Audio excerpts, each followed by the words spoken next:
Buenas noches, profe Norita. El día de hoy mis compañeras Jacqueline Jurado, Nisha Simbaña y mi persona María Cristina Suárez estaremos haciendo un video explicativo sobre 3 temas que hemos tratado en este cuarto parcial en la asignatura de física.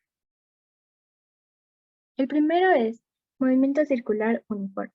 Este es un movimiento en el cual una partícula va en una dirección circular. Sus características son que la rapidez o velocidad angular es constante y nunca varía, y tampoco es igual a cero. También la aceleración centrípeta escalar es constante y no es igual a cero. Y por otro lado, la aceleración angular es constante y es igual a cero. A continuación se muestran las fórmulas vectoriales y escalares. El desplazamiento es igual a la posición final menos la posición inicial. La velocidad es igual al desplazamiento sobre el tiempo. La posición inicial es igual al radio, punto y coma, la posición angular inicial. La posición final es igual al radio, punto y coma, la posición angular final. Por otro lado, las escalares son distancia es igual a desplazamiento, también la rapidez lineal es igual a la distancia sobre el tiempo. La rapidez lineal también es igual a la velocidad y la distancia es igual a la posición angular por el radio.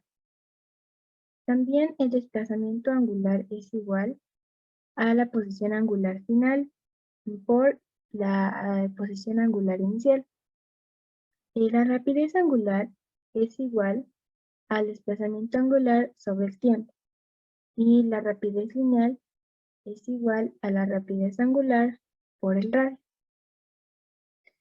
También la rapidez lineal inicial es igual a la rapidez angular inicial por el radio y la rapidez lineal final es igual a la rapidez angular final por el radio.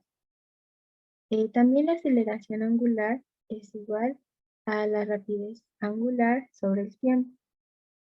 La aceleración tangencial es igual a la aceleración angular por el radio.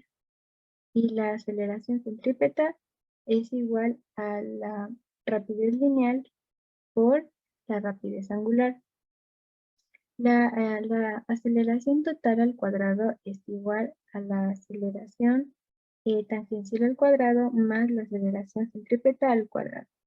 También las equivalencias importantes son que una revolución es igual a 2 pi radianes y una revolución es igual a 360 grados. 2 pi radianes es igual a 360 grados. Práctica.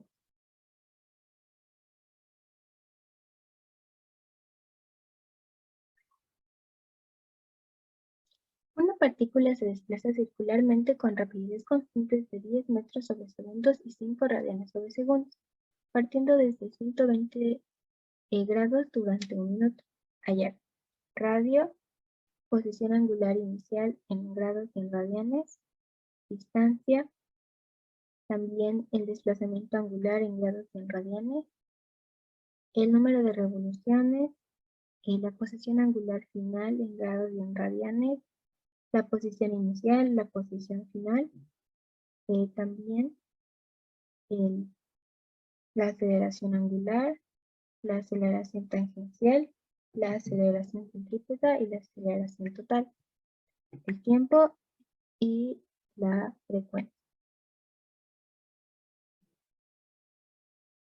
En este ejercicio nos dan los datos de rapidez lineal, que son 10 metros sobre segundos. También nos da la rapidez angular, que serían 5 radianes sobre segundos, y nos da la posición angular inicial, que serían 120 grados. El tiempo nos da un minuto, que transformado sería 60 segundos. En el literal A nos pide el radio, entonces tenemos que despejar con la... Esta despejada nos da que radio es igual a rapidez lineal sobre rapidez angular, que esto sería igual a 10 metros sobre segundos sobre 5 radianes sobre segundos, que nos daría 2 metros. Luego tenemos la posición angular inicial, que nos pedían en grados y en radianes, pero ya tenemos en grados, así que debemos transformar a radianes. Esto hacemos con las equivalencias que antes mencionamos. Entonces sería, todo esto nos daría 2,09 radianes. En el literal se nos pide la distancia, que si también recordamos era igual a rapidez lineal por el tiempo, es decir, 10 metros sobre segundos por 60 segundos, que nos darían 600 metros. En el literal D nos pide el desplazamiento angular, que era igual a distancia sobre radio. Esto igual nos da 600 metros sobre 2 metros, que nos daría 300 radianes. Y ya tenemos en radianes, entonces debemos transformar a grados. También con las equivalencias y nos daría 17.188,73 grados. También en el literal E nos pide el número de revoluciones, que sería igual a 300 radianes, transformado a revoluciones, que también ya mencionamos en las equivalencias, nos daría 47,75 revoluciones.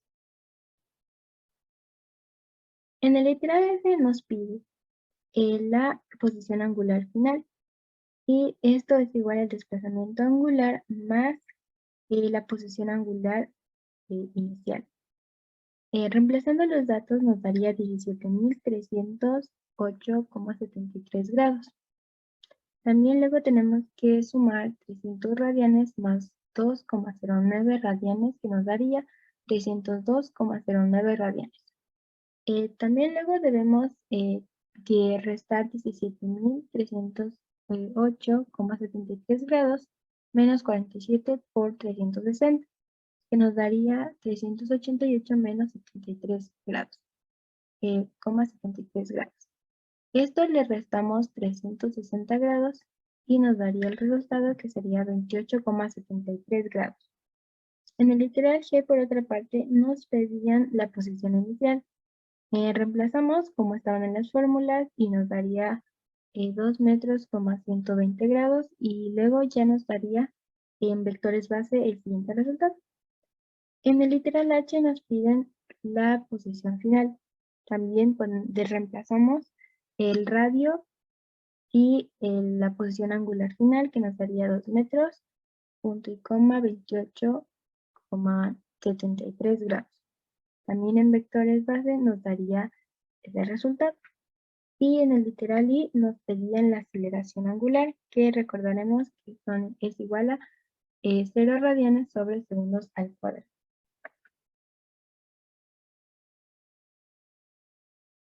En el literal J nos pide la aceleración tangencial, que también aquí en este movimiento sería 0, entonces sería 0 metros sobre segundos al cuadrado. En el literal K nos pide la aceleración centrípeta, que la fórmula nos decía que era igual a rapidez lineal por la rapidez angular, es decir, 10 metros sobre segundos por 5 radianes sobre segundos, que nos daría 50 metros sobre segundos al cuadrado. En el literal L nos pide la aceleración total, haciendo la transformación, o mejor dicho, reemplazando, nos da 50 metros sobre segundos al cuadrado. El literal M nos pide el tiempo, que sería igual a 2 pi radianes sobre 5 radianes sobre segundos, y nos da el tiempo, que sería 1,26 segundos. En el último literal, es decir, el literal N, nos pide la frecuencia, que sería igual a 1 sobre el tiempo. Esto es igual a 1 sobre 1,26 segundos. Nos daría a 0,794 Hz. Movimiento circular uniformemente variado acelerado. Antes de comenzar a explicar cómo funciona este movimiento, hay que tener en cuenta algunos conceptos más importantes. Como primero tenemos la rapidez angular. Esta indica la variación de la posición angular de un objeto en un determinado tiempo.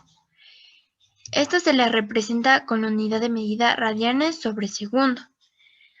Hay que tener en cuenta que esta unidad es adimensional y esta misma va a ser tanto para la rapidez angular inicial como la final. Como segundo concepto tenemos a la aceleración angular. Esta es una magnitud que indica la variación de la rapidez angular de una partícula con respecto al tiempo. De igual forma, su unidad de medida es radianes, pero sobre segundo al cuadrado.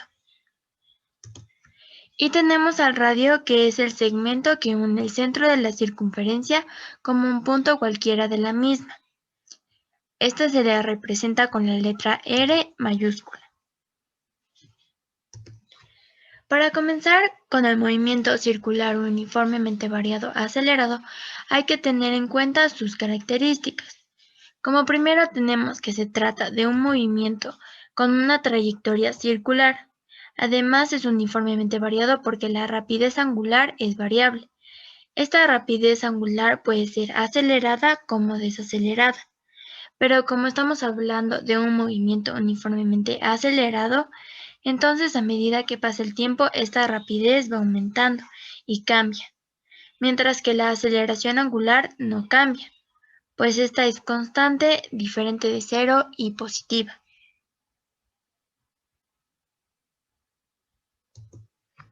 Para comenzar a explicar de una forma gráfica, de acuerdo a los conceptos anteriores, podemos ver que esta pelota se mueve con una trayectoria circular y mientras se mueve con líneas imaginarias, podemos ver que se trazó un punto A y un punto B, por la cual marca una rapidez angular inicial y final.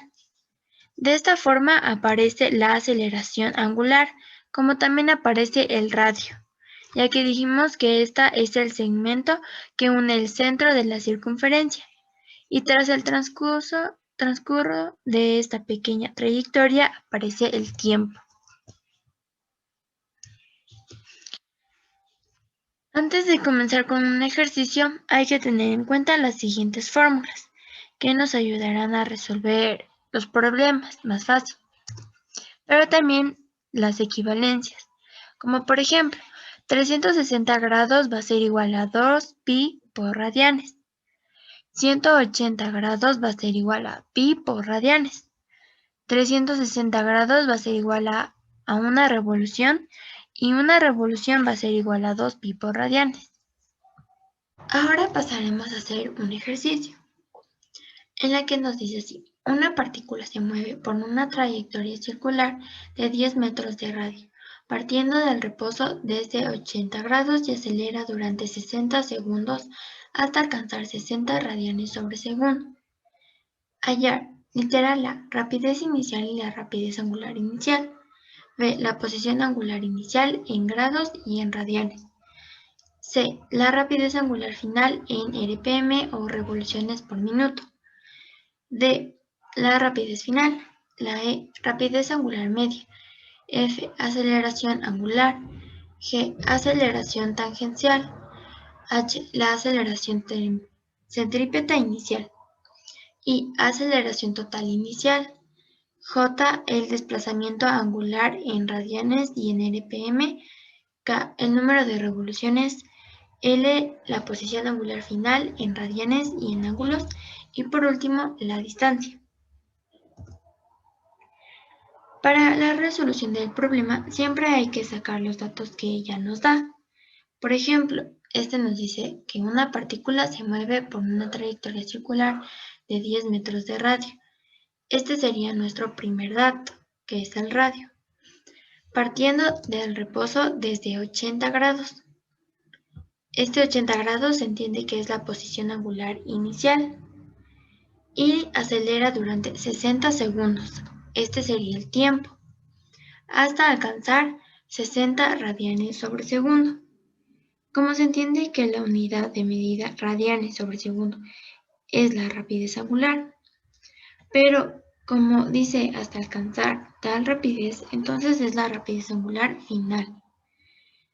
Pero también, como en el problema nos dice que parte del reposo, entonces existe una rapidez inicial de 0 y una rapidez inicial angular de 0, por lo que parte del reposo. Para el literal A, que nos pide encontrar la rapidez y la rapidez angular inicial, eso ya lo teníamos en los datos. que es igual a 0 metros y 0 radianes sobre segundo. Para el literal B, que nos pide la posición angular inicial en ángulo, sería el que ya está en los datos, y luego transformamos para obtener a radianes, que aquí utilizaríamos una equivalencia que ya hemos mencionado antes. Para el literal C, que nos pide la rapidez angular final en revoluciones por minuto. Igualmente utilizamos una equivalencia, pero como en las equivalencias no hay un RPM, hay que destacar que RPM es igual a revoluciones por minuto, sobre minuto. Entonces utilizamos la siguiente equivalencia de una revolución sobre 2pi por radianes, 60 segundos sobre un minuto. Para el literal D, para encontrar la rapidez final, utilizamos la fórmula de rapidez angular final por el radio. Aquí, al multiplicar las unidades, los radianes, como hemos dicho, que es una cantidad adimensional, es decir, que no tiene dimensiones, esta al multiplicar con los metros se la reemplaza y nos queda con metros, 600 metros sobre segundo. Para el literal E, que nos pide la rapidez angular media, utilizamos la fórmula de rapidez angular final más la rapidez angular inicial sobre 2. Y como nos pedía también transformar en RPM o revoluciones por minuto, utilizamos la misma equivalencia del anterior literal. Para el literal F, que nos pide la aceleración angular, utilizaremos solo la fórmula rapidez angular final menos la rapidez angular inicial sobre el tiempo. Y nos queda un radian sobre segundo al cuadrado. En el literal G, para encontrar la aceleración tangencial, utilizamos la aceleración angular por el radio. Igualmente aquí los radianes al multiplicarse con los metros, este se la reemplaza y nos queda metros. En el literal H, para encontrar la aceleración centrípeta inicial, como nos pide centrípeta inicial, utilizamos la fórmula que es la rapidez pero inicial por la rapidez angular inicial, que si recordamos ambas eran 0. Entonces la respuesta nos queda 0 metros sobre segundo al cuadrado. En el literal I utilizaremos igualmente una fórmula para encontrar la aceleración total inicial. Siempre y cuando tengamos los datos necesarios. En cada fórmula debemos revisar que tengamos los datos necesarios para encontrar lo que nos pide el literal. En este caso ya teníamos la aceleración tangencial en el literal G. Igualmente en el literal H ya teníamos la aceleración centrípeta inicial. Para el literal J, para encontrar el desplazamiento angular en radianes como en ángulos, primero utilizaremos esta fórmula escalar que es de rapidez angular media por el tiempo. En la rapidez angular media utilizaremos los 30 radianes sobre segundo, como se encuentra en el literal E, ya que si simplificamos los segundos del tiempo, la respuesta nos va a quedar en radianes y es así como nos pide el ejercicio. Y luego ya solo transformamos a ángulos con una equivalencia. Para el literal K, que nos pide el número de revoluciones, para encontrar el número de revoluciones, siempre debemos escoger la respuesta del desplazamiento angular que sea más exacta. En este caso, en el literal J teníamos dos respuestas. La una es de 1800 radianes y la otra es de 103.132,40 grados. Entre estas dos respuestas, la más exacta es la de 1800 radianes, porque no tiene decimales. Entonces utilizamos esta. Y como número de revoluciones, como nos dice mismo el nombre, hay que transformar a revoluciones, porque así se la representa. Para el literal L, que nos pide la posición angular final, este nos pide en radianes y en ángulos.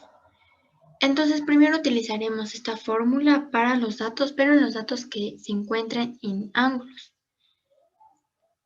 Y nos da una respuesta de 103.212,40 grados. Y para encontrar en radianes vamos a utilizar la misma fórmula, pero con los datos que se encuentren en radianes. Y nos da 1801,4 radianes.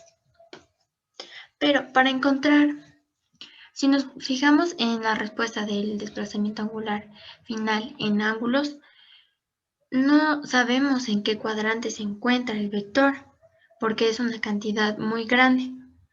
Entonces, lo que debemos hacer es lo siguiente. Colocamos la respuesta larga, es decir, 103.212,40 grados, menos la parte entera del número de revoluciones. En el literal anterior, el número de revoluciones en realidad era de 286,48, pero como solo debemos coger la parte entera sin decimales, entonces 286. Y siempre multiplicamos por 360 grados. Ahí podemos ver que ya nos dio un resultado en donde sí sabemos en qué cuadrante se encuentra. En este caso estaría en el tercer cuadrante. Y por último, para encontrar la distancia, igualmente utilizamos una fórmula que es el desplazamiento angular por el radio. Y nos queda 18.000 metros. Primera ley de Newton. Conocida también como la ley de la inercia. Antes de comenzar con la explicación, tenemos que conocer el significado de la palabra inercia. La inercia es la tendencia que tiene un cuerpo a oponerse a un cambio en su movimiento. La primera ley de Newton fue propuesta por el mismo Newton, pero él no fue el primero en intuir que los cuerpos se impulsaban a mantener su estado si no existía ninguna fuerza del entorno que actuara sobre ellos. Entre estos científicos podemos encontrar a Galileo Galilei. La historia de la primera ley de Newton se basa en los trabajos de Galileo Galilei y de Johannes Kepler, y por medio de ellos fue que Isaac Newton pudo desarrollar la teoría sobre los movimientos de los cuerpos. Y fue esta teoría la responsable de dar origen a las tres leyes. ¿Qué nos dice la primera ley de Newton? Nos dice que todo cuerpo continúa en su estado de reposo o de movimiento uniforme en línea recta, a menos que sea forzado a cambiar ese estado por fuerzas que actúan sobre él. Esto nos quiere decir que un cuerpo no tiene la capacidad de cambiar por sí solo su estado inicial, ya sea que este cuerpo se encuentre en un estado de reposo o que tenga un movimiento rectilíneo uniforme, a menos que se aplique una fuerza neta sobre él. Tenemos algunas características de esta primera ley. Entre estas encontramos que los cuerpos tienen inercia si no se aplica ninguna fuerza sobre ellos. Los cuerpos conservan su estado de reposo o de movimiento rectilíneo uniforme si no existen fuerzas que produzcan un cambio.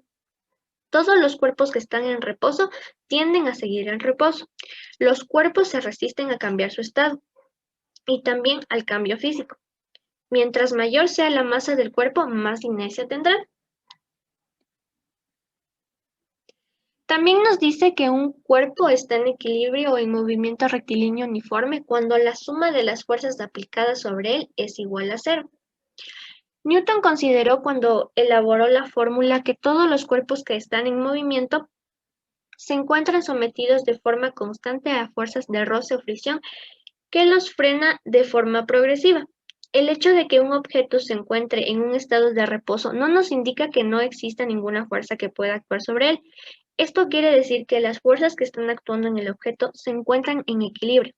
La ley también nos habla sobre los cuerpos en movimiento rectilíneo, que se mueven sin aceleración con un movimiento constante. En otras palabras, tienen equilibrio de fuerzas. Esta primera ley se puede aplicar en la constancia de las velocidades en los automóviles y también se aplica en la resolución de problemas en mecánica clásica. El objetivo de esta primera ley es demostrar que toda la materia no puede modificarse por ella misma, y que necesita de una fuerza externa para poder variar la velocidad. Ahora tenemos un ejemplo. Nos dice en este caso que una pelota está en un estado de reposo. Para que pueda desplazarse esta pelota, requiere que una persona la patee. Podría ser un futbolista, que vendría a ser la fuerza externa. De lo contrario, si no existiera esta fuerza externa que vendría a ser el futbolista que patea la pelota se quedaría en estado de reposo. Por otra parte, una vez que la pelota esté en movimiento, otra fuerza también puede intervenir para que ésta pueda detenerse y pueda volver a su estado de reposo. Gracias por ver el video, esperamos que les haya gustado.